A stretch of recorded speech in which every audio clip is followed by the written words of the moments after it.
Sir Vin. Hi. Hi, John. Hi.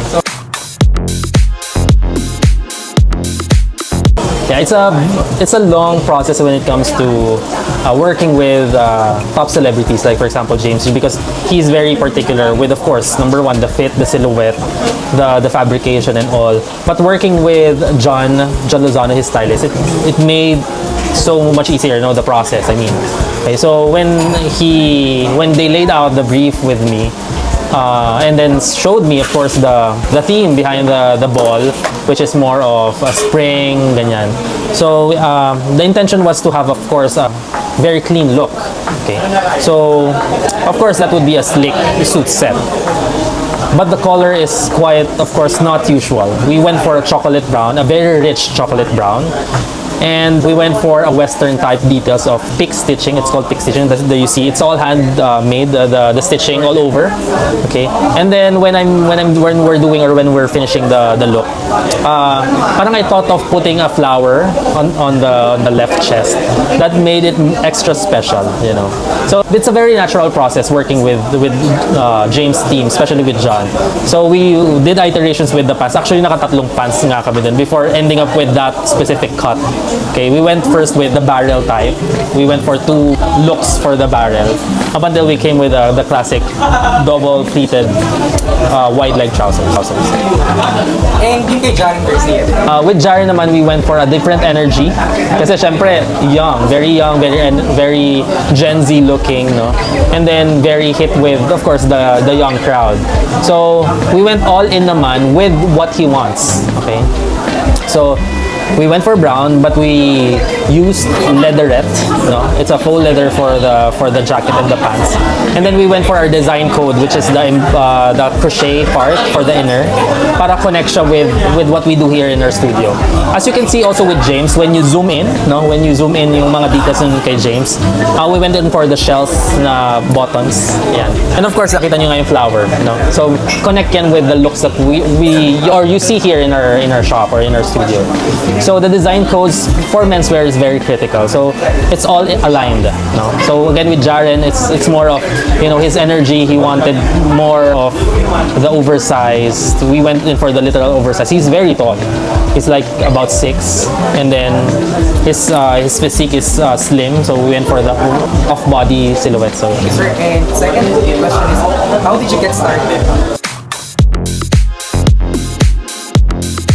I'm an industrial engineer, so when I was studying, it's already in my timeline or parang my pipeline for my career would be fashion. So when I was second year in engineering, I was able to visit my cousin in Singapore who's studying fashion. Then na-realize ko na, pwede din naman pala may fashion school pala. So right after I finished engineering, I went into fashion and then started working my way out. I've experienced so many rejections, especially with internships. Of course, funding, very obvious, kasi I came from a very normal family.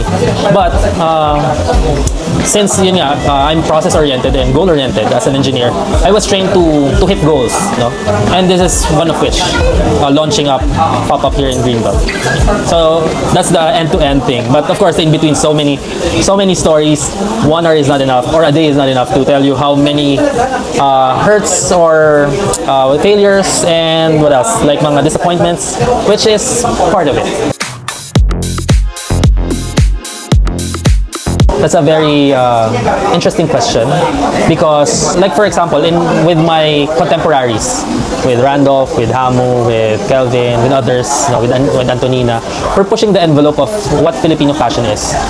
Nasanay tayo na ang Filipino fashion would be Filipiniano, but we're moving we're pushing the envelope for the reinterpretation of modern Filipino fashion, which is of course what we're doing. Like for example, my lounge tops, with my accessories, with my bags, with the use of sonilla in leather, with the infusion of a tropical-ish look for our local market. So it's very interesting, because we're at the advent of so many things to come. Alam mo, imagine mo, hindi siya pwedeng makahon or parang maput into a bottle. The ideas we have for this industry, since this is our generation, this is our batch. Expect way more crazier stuff that you see now. Yan. Pero kasi ako, yung design code ko nga is more of tailoring, clean lines, ganyan. So, medyo nandun pa din ako as a designer. Yeah. But with my contemporaries, expect more crazy Filipino stuff.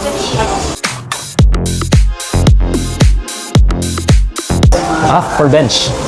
It is for Tokyo Fashion Week. So the details you will see there is more of handiworks like crochets, and of course evident pa rin yung tailoring natin. But it's a more appealing. It's a city to beach type of clothing. So it's a resorty, but it can be worn on the city streets. So that's the vibe, that's the goal. Okay, so you will see a different Orias in this collection because mas maraming babae kaysa sa guys.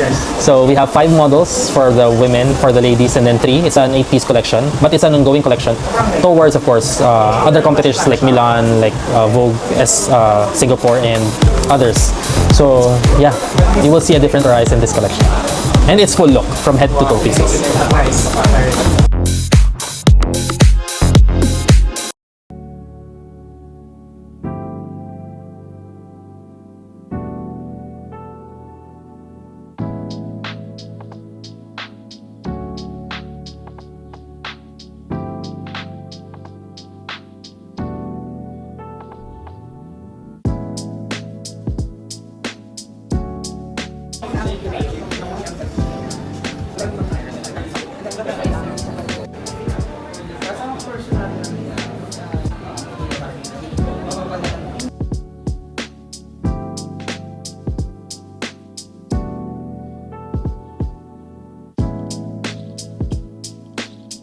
Hi, I'm Erin. I'm a fiber artist of Nasi here at Orias. So when it comes to Filipino fashion, yung look forward ko talaga ay putting indie handmade designers on the map. Being a fiber artist myself, for example, yung mga unique crochet pieces, a lot are available na sa market na sulit yung price, and I'm sure yung sustainability aspect and value nun, hindi rin kayo bibigoin. So I hope you guys consider buying knitwears, crochet na made by you, especially by a handmade artist. So for Orias Studios, first of all, Cervanez, congratulations! You ate this. Ang ganda ng setup. I'm looking forward for more stores, more designs, and what you'll show us during the fashion week. Of course, coming na rin yun.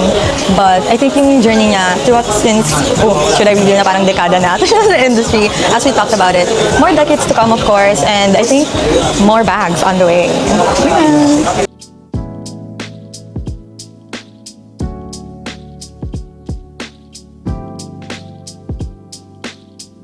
I look forward to more out-of-the-box creativity, especially with this kind of like looks, more on that, and more patterns probably, and pieces that can be worn any day or any time. It's very interesting because one of my friends helped Mr. Vince to design their new upcoming Bench Fashion Awards. So I look for type of fabric, more Filipino fashion-forward pieces, especially handmade crochet and stuff like that. So yeah.